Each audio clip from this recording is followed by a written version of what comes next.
Subscribe button को click कीजिए और पास वाला घंटा को बजाएं ताकि आपको नया अपडेट का नोटिफिकेशन मिलता रहे।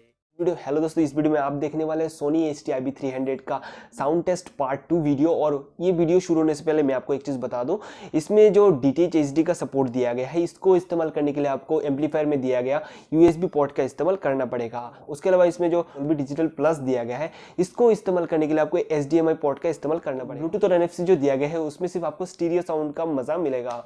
तो चलिए वीडियो को शुरू करते हैं। और अगर आपने अनबॉक्सिंग वीडियो अभी तक नहीं देखा है तो डिस्क्रिप्शन में आपको लिंक मिल जाएगा, आप उधर से चेकआउट कर लीजिए।